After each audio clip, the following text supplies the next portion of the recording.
I'm just happy to get in the segment anywhere, really. and you're about to get in it in a big way. Now, look, regardless of any misgivings that people have, Mike and the Mad Dog is an entertaining show. Mike is tremendously knowledgeable. You guys have a chemistry that goes back and forth, and it works. There are other shows. Jim Rome is a very talented guy, does a pithy show. Mike and Mike on ESPN and lots of local shows are more or less thoughtful and entertaining. But there's also a very large segment, which, as you have put it, is just least common denominator stuff. Well, first of all, I don't have any issue with either of these two guys, so I'm glad to say that. But I do have an issue with what talk radio has kind of done to the overall sports media business. Because I was in the print business before it became popular. I remember when the first stations were starting out. And what it did was sort of flatten the field. When I began, if you were in print journalism, presumably you went to college, maybe even had a master's degree in journalism. You had to abide by certain kinds of standards, certain journalistic ethical standards. You had to have attribution. You couldn't just print anything you felt like.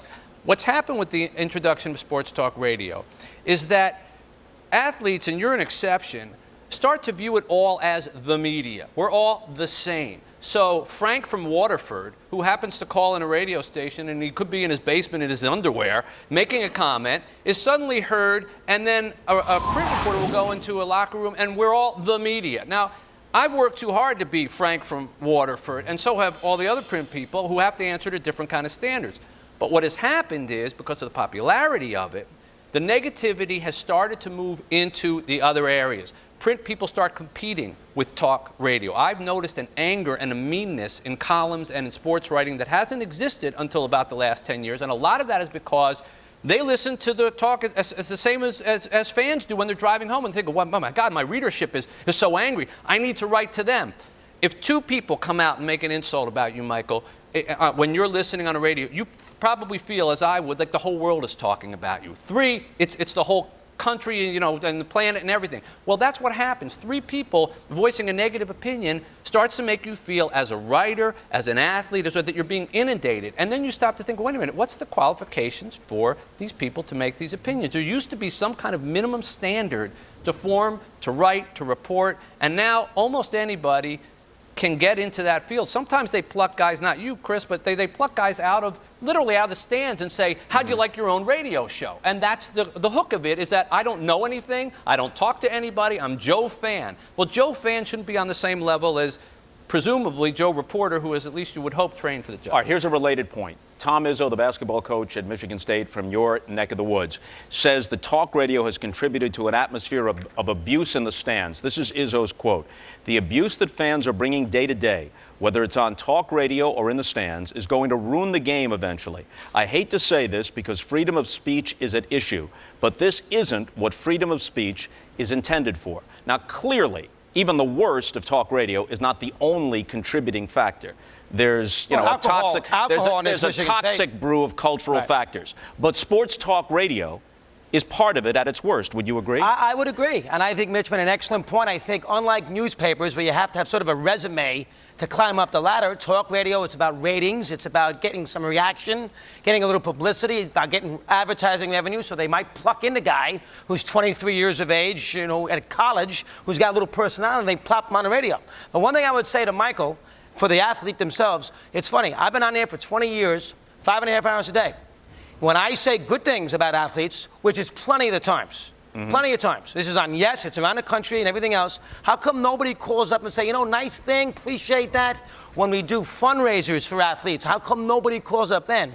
I think the athlete sometimes looks for the negative reaction too much and jumps on that instead of commenting, you know what, hey, you know, Russo and Francesa, Mitch Albom did a halfway decent job today. Michael, it took you 8 years. It took you, you know, even this year, I hold out training camp. But we got on you about that. And you got on me about that, and then they elect me captain. We annoyed, so he listens. They elected me captain after being there for 2 days. A week. And I don't have to listen. I have enough people who listen to tell me. Absolutely. And all of a sudden, that's why the team is 0-2, because they elected me as captain. I wasn't there, and I wasn't with them. Now, the problem I have is you're not in that locker room. You don't understand the dynamics of a player. I mean, when the last time you had a uniform on was when your mom took you trick-or-treating when you were 5, you know,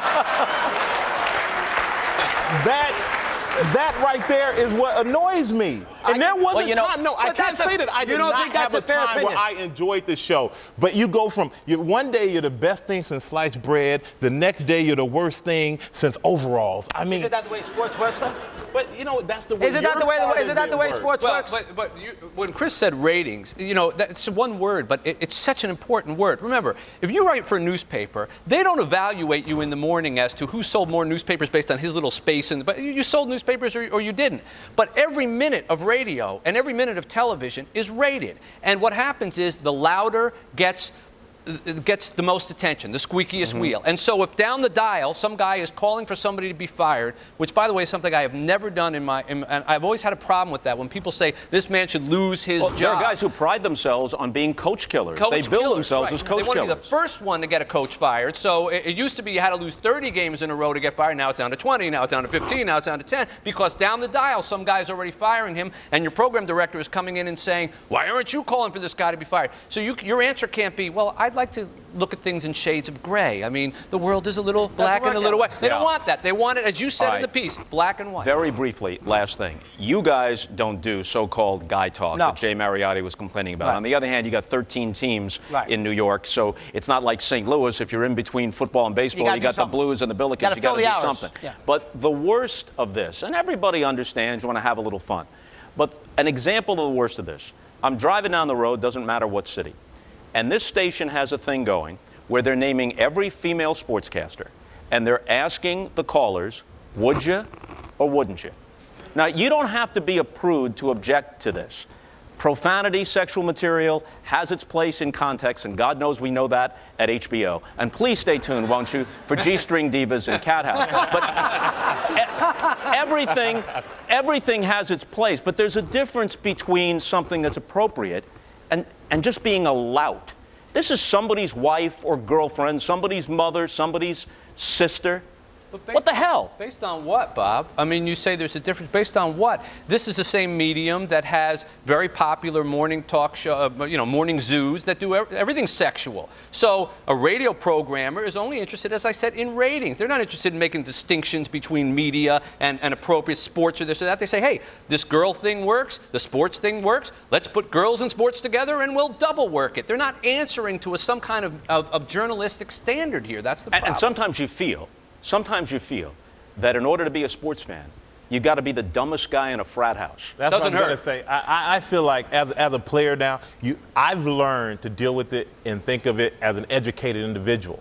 But I don't let it bother me. If I can listen to him and let them criticize and do that stuff now, because I understand it's a business. Are but you being most too guys sensitive? don't. Are you being too Am I sensitive? being to criticism? sensitive? Real quick, because we got to. I mean, when I said you Everybody's had been great shit, when we said Michael Strahan, what a Super Bowl he had, he dominated the defensive line of the. You had offensive line no of the choice. Well, What else were you going to say? What else were you going to say? And on that note, we thank Mitch and Michael and Chris, and there's lots more still to come live tonight from New York.